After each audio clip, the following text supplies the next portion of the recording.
Finding Christmas by Leslie Evans. The little burrow was nearly ready for Christmas.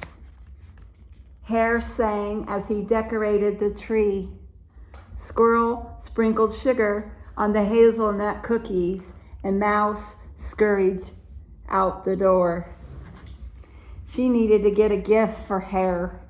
The three friends had drawn names weeks ago. Hare had drawn Squirrel's name.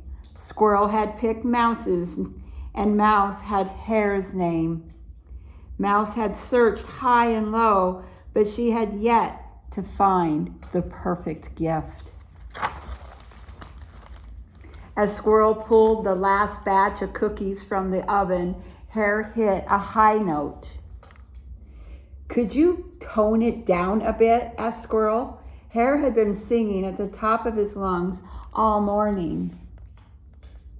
"But music's my favorite part of Christmas," said Hare. "Music helps bring the Christmas spirit." Though tomorrow was December 25th, and it didn't feel like Christmas yet. Suddenly, the door flew open and Mouse burst in.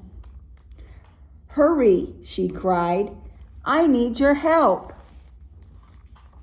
Squirrel and Hare followed Mouse through the brambles and across the frozen stream.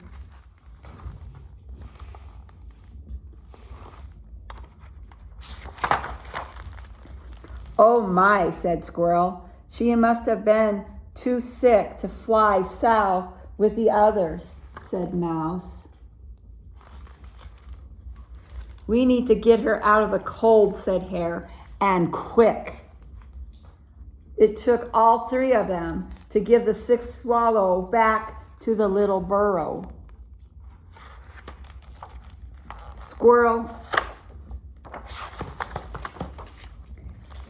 But even in the warmth of their cozy home, she did not stir. "She needs something more to warm her," suggested Squirrel. "And some medicine," said Mouse. "I know just the thing," exclaimed Hare. He picked up the gift he's carefully wrapped for Squirrel. "Go on, Squirrel, open it."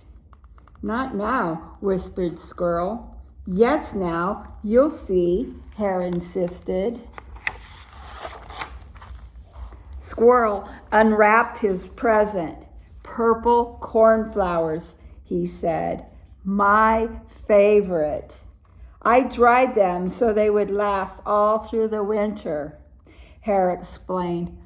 "But Swallow needs them more," said Squirrel. "You're right," said Mouse. "Cornflower tea will surely do the trick."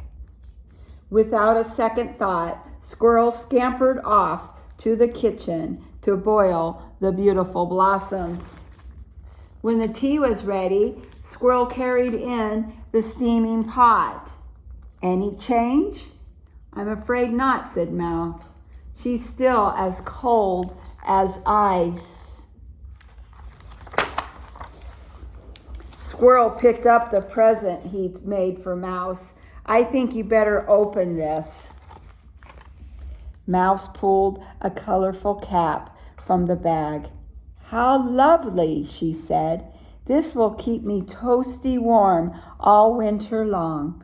But Swallow needs it more." "I'm afraid it's far too small," said Hare. "Perhaps if we tug and stretch," said Mouse. They took hold and yanked and pulled until at last the cape fit onto the swallow's head.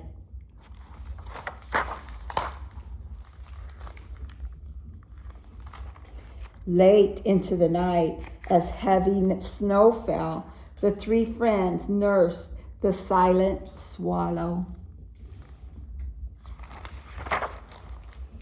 When the first colors of Christmas crept across the hilltop, Mouse looked under the tree. I don't mind that we don't have any presents to open. I don't either, said Squirrel. But I'm sorry I didn't find a gift for you, Hare, whispered Mouse. Before Hare could answer, Swallow opened her eyes,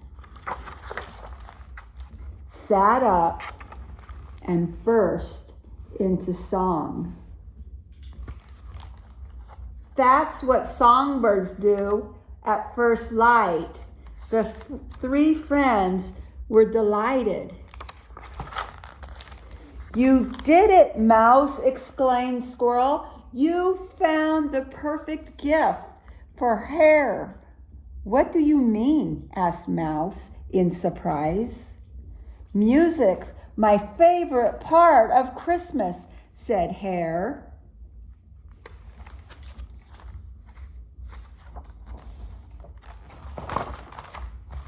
A swallow song filled the little burrow.